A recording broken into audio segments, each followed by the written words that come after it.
Matt and I are often asked, what is the difference between sports performance training and, say, agility training? Like, you'll see kids out there with a coach and they're running between cones, they're doing a speed ladder, they're doing hurdles, they're running up and down bleachers, they're getting smoked by the coach, and they get home and what a great practice, my kid can't move, and you know, he slept well last night. And that, there may be some sports performance training there, but that just might be smoking your kid and just tiring them out. What we believe the difference with sports performance training and what a lot of other people do, and this is where Parisi is unique, is we map our training back to the on-field performance. So what we do in here, in this facility, we want to be translated out there onto the field, and we want the athlete and the parent and the coach to be able to see that when it happens.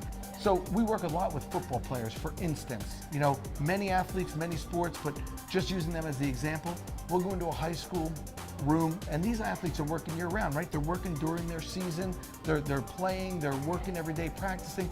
They go into their off season, they go back into the weight rooms, they're doing that. Then they come into their preseason, summer training, you know, and back into their season again. But they are focused on that sport. So they have leaderboards in the locker rooms, if you've ever seen this. And the leaderboard might be how many squats did you do? They'll test every week. How much weight on the squat, how much weight on the bench press, and so forth and so on. And that's a big deal to a lot of these students. So one of the things we'll do is we'll say to coaches who are very educated, by the way, a lot of our high school coaches, terrific people, but we try to even bring something to them. For instance, we'll say, hey, why do you do a bench press? Well, how does it translate to the field? Well, it translates because let's say you're a lineman and you're coming up off the line to push somebody. You're gonna get in there, so you got your solid stance, you got your push, and you're gonna drive that lineman back on the other side of the line. Then we'll ask a coach, well, how often does a lineman go head up with another lineman and use both hands with both feet on the ground at the same time? And when the coach thinks about it for about 3 seconds, he says, hardly ever. So yeah, so maybe a better way to map that performance onto the field would be, hey, when you do your bench press, split the bench press so that your one leg is on the ground, because a regular bench press, your lower body is static, it's turned off, right? It's not engaged. It's only your upper body, where you need your legs to coordinate with that. So let's put your body halfway on the bench. You got one leg on the ground, so your glute is activated, your ham is activated, you know, your hip is activated, and then do one dumbbell press, use a dumbbell press, and do one side at a time. Now when you see a lineman going over here for his initial block, then he does a chip block, that's what you're gonna see. That's a better method of training to make that map back to the field. That's one example of many things that we'll do. And so we just think sports performance has to map its way back. And I know Matt would love to talk about Matt has a physical therapy background as well. And, and so, yeah, share some of the things you were thinking too, Matt. Well, one of the things that I've always seen, every coach, every sport, every athlete has always done this one drill in particular where you set up 4 cones in a square, you run forward as fast as you can, then you cut the corner, run sideways as fast as you can, then you run backwards, and then maybe do a karaoke to come back again, okay? Right. Nothing wrong with that, but has anyone ever taught you how to do that, right? It's usually the coach says, okay, do it again faster this time, right? You're not getting a lot of information there. And one of the key things that we do is we teach the athletes how to get from here to there as fast as possible. Once you get there, this is how you stop. This is how you should shift your weight. This is how you should move your legs so you can make that cut real quick and efficiently. And how to now reaccelerate in another direction. So that's a really crucial difference on what we teach athletes versus you know, everybody else out there that calls it agility training just by running through cones. Because now these skill sets that we're teaching them don't just make them better at running cones. Those are skills that they're going to bring back to the field.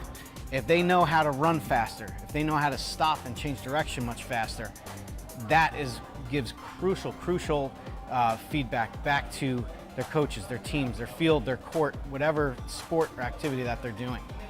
And I think another piece to that is injury prevention. You know, when we look at an athlete, when we train an athlete, we're always watching the mechanics that they're using and what their mechanics are like and how we can prevent injuries, right? You're always trying to fix, you know, something before it happens. We don't want the athlete injured, and our coaches are trained, they have a great eye in looking at an athlete, how to manage their center of gravity better, whatever it might be.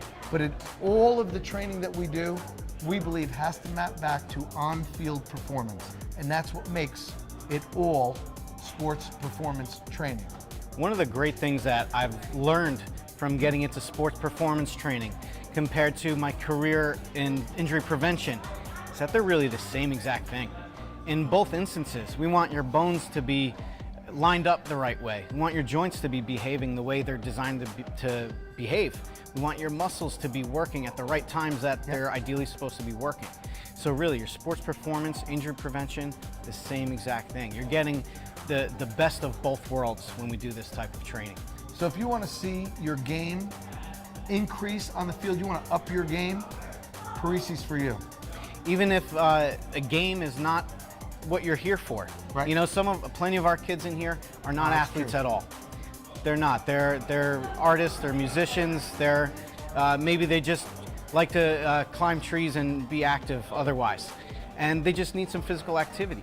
It's a great way to add a group component to injury prevention so that when they are out playing with their friends, they can jump and land, not worry about being hurt.